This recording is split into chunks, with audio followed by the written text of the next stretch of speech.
सभी भागवत प्रेमियों को राधे राधे। आइए आज हम लोग पुनः वेद स्तुति का अंतिम हिस्से का श्रवण करें। हम लोग ये जान चुके हैं कि जब प्रलय का अंतकाल होता है तो श्रुतियाँ भगवान को जगाती हैं, वही प्रार्थना चल रहा है। और इसी क्रम में भगवान नारायण कह रहे हैं नारद जी को कि एक बार जनलोक में वहाँ रहने वाले ब्रह्मा के मानस पुत्र नैष्ठिक ब्रह्मचारी सनक, सनातन, सनंदन, सनत कुमार, ये चारों ब्रह्मशत्र का आयोजन किया था। इनकी ये विशेषता होती है कि ये चारों जहाँ रहते हैं एक वक्ता बन जाते हैं और शेष 3 श्रोता बन जाते हैं और हमेशा सत्संग करते रहते हैं। उस समय भगवान कह रहे हैं नारद जी को कि तुम मेरी श्वेत द्वीपाधिपति अनिरुद्ध मूर्ति का दर्शन करने के लिए श्वेत द्वीप में गए थे।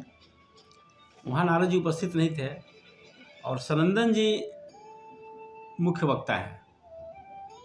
तो ये प्रसंग हम चर्चा करते आ रहे हैं और आप के सामने भागवत रसमालयम प्रस्तुत कर रहे हैं। आप खूब दत्तचित्त से सुनेंगे, दत्तचित्त होकर सुनेंगे।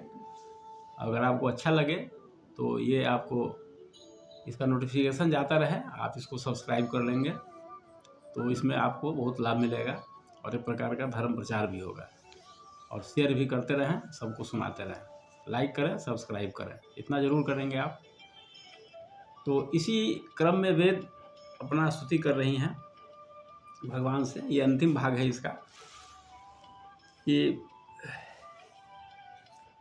यहाँ कह रहे हैं वेद कि हे भगवान, स्वर्गादि लोकों के अधिपति इंद्र, ब्रह्मा प्रभृति भी आपकी थाह आपका पार न पा सके।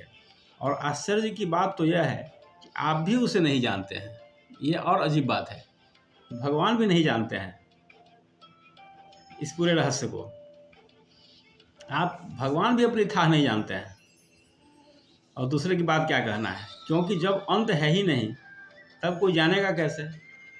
प्रभु, जैसे आकाश में हवा के धूल के नन्हे नन्हे कण उड़ते रहते हैं, वैसे ही आप में काल के वेग से अपने से उत्तरोत्तर 10 गुने से 7 आवरणों सहित असंख्य ब्रह्मांड एक साथ घूमते रहते हैं। ये इतना विशाल है जो कल्पना से परे है इस ब्रह्मांड की सीमा। और कहते हैं कि आपकी सीमा कैसे मिले। हम श्रुतियाँ भी आपके स्वरूप का साक्षात वर्णन नहीं कर सकती। आपके अतिरिक्त वस्तुओं का निषेध करते करते अंत में अपना भी निषेध कर देते हैं। और क्या चाहिए। और आप में भी अपनी सत्ता खोकर सफल हो जाती है। वेद भी कहते हैं कि नेति नेति, वेद भी भगवान को पूरी तरह नहीं जानते हैं। जब भगवान स्वयं अपने आप को नहीं जानते हैं, जैसा कि यहाँ कहा गया है भागवत में, ये आश्चर्य की बात है कि आप भी उसे नहीं जानते हैं, आपकी था आप भी नहीं जानते हैं, तो वेद क्या जानेंगे। इसलिए वेद नेति नेति कह देते हैं। ये बड़ी खास चीज़ है। तो इस पर भगवान नारायण ने कहा, श्रुतियाँ इतना कहकर चुप हो गई तो भगवान नारायण ने कहा, हे देवर्षे नारद जी को, इस प्रकार सनकादिक ऋषियों ने आत्मा और ब्रह्म की एकता बतलाने वाला उपदेश सुनकर आत्मस्वरूप को जाना और नित्य सिद्ध होने पर भी इस उपदेश से कृतकृत्य होकर उन लोगों ने सनंदन जी की पूजा की। सभी सनकादिक ऋषियों ने सनंदन जी की पूजा की जो मुख्य वक्ता थे। आगे कहते हैं कि हे नारद, सनकादिक ऋषि सृष्टि के आरंभ में उत्पन्न हुए थे, अतएव वे सबके पूर्वज हैं। उन आकाशगामी महात्माओं ने इस प्रकार समस्त वेद पुराण और उपनिषदों का रस निचोड़ लिया है। इन 33 श्लोकों में जो श्रुतियों ने भगवान को जगाने के लिए स्तुति की है, उसमें समस्त वेद पुराण और उपनिषदों का सार है। ये आप भी पढ़ने का प्रयास कीजिए। 33 श्लोकों का है, 33 श्लोकों का हमने तो संक्षेप में बता दिया। उसका जितना मंथन करेंगे उतना ज्ञान होगा, क्योंकि मंथन स्वयं करना पड़ता है। ऊपर ऊपर जानना अलग बात है, गहराई से जानना अलग बात है। तो आप स्वयं पढ़ें। उन 33 श्लोकों में सारे ब्रह्म ज्ञान का सार समाया हुआ है। और कहते हैं कि देवर्षि, तुम भी उन्हीं के समान ब्रह्मा के मानस पुत्र हो, उनकी ज्ञान संपत्ति के उत्तराधिकारी भी हो। तुम भी श्रद्धा के साथ इस ब्रह्मात्म विद्या को धारण करो और स्वच्छंद भाव से पृथ्वी में विचरण करो। यह विद्या मनुष्यों की समस्त वासनाओं को भस्म कर देने वाली है। भागवत में भी आया है कि विवेकम तु समासाध्य त्यज संसार वासना। जब तक विवेक का सहारा नहीं लीजिएगा, ज्ञान की सहारा नहीं लीजिएगा, तब तक संसार के वासनाओं से छूटना बहुत कठिन काम है। बहुत सी कहानियाँ आपने पढ़ी होगी कि नारद जी ने किसी गृहस्थ को कहा कि अब तो भगवान के पास भगवत प्राप्ति का प्रयास करो। तो नहीं, थोड़ा पोता हो जाता है तो करेंगे। पोता हो गया तो फिर कहते हैं कि थोड़ा परपोता का मुंह देख लें। फिर वो गृहस्थ कहता है कि जरा परपोते की शादी कर लें। तो ये सब एक संकेत होता है कि मनुष्य कभी भी भगवान से जुड़ने का प्रयास करता ही नहीं है, क्योंकि वो इतना ज़्यादा मोहासक्त है। और इन ज्ञान से समस्त वासनाओं का भस्मीभूत हो जाता है। सारी वासनाएं, सारी आसक्तियां भस्मीभूत हो जाती है।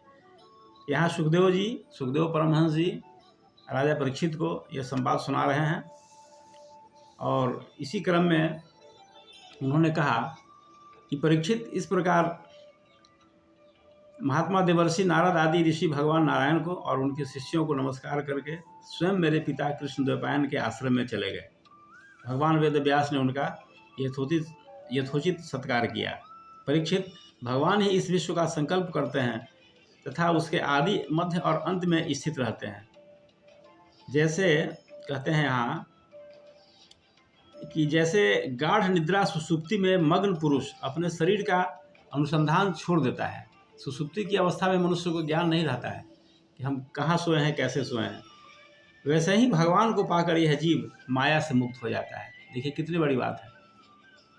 हम भी अपने शरीर का ख्याल छोड़ देते हैं, शरीर की कोई सुधि नहीं होती है। जब गाढ़ी निद्रा में सोए होते हैं, गाढ़ी निद्रा में होते हैं, तो अपने स्वरूप की, अपने शरीर की सुध बुध खो देते हैं। कुछ याद नहीं रहता है कि हम कहाँ सोए हुए हैं। उसी प्रकार से जब मनुष्य भगवत प्राप्ति कर लेता है तो वह माया से उसी तरह मुक्त हो जाता है जैसे स्वप्न देखता हुआ पुरुष अपने शरीर से मुक्त हो जाता है। ये बहुत बड़ी बात है। भगवान ऐसे विशुद्ध केवल चिन्ह मात्र तत्व हैं कि उनमें जगत के कारण माया अथवा प्रकृति का रत्ती भर भी अस्तित्व नहीं है।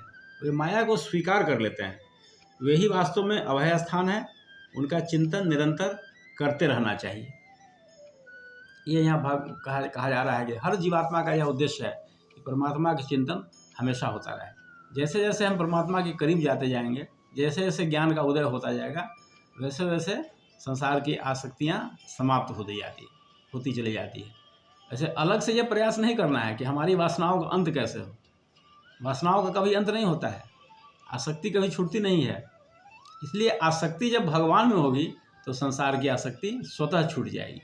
जैसे अंधकार को भगाया नहीं जाता है, प्रकाश लाया जाता है। प्रकाश जैसे ही आ गया, अंधेरा स्वयं भाग जाता है। तो इस प्रकार वेदों की स्तुति आज समापन हुआ। अगले एपिसोड में हम शिव जी का संकट मोचन, इस अध्याय का वर्णन करेंगे। ये बड़ा ही रोचक है। इसका श्रवण आप करें और शेयर करके सबको सुनने का मौका दें। ये एक प्रकार का धर्म प्रचार है। आपको भी इसका पुण्य मिलेगा। ओम शांति।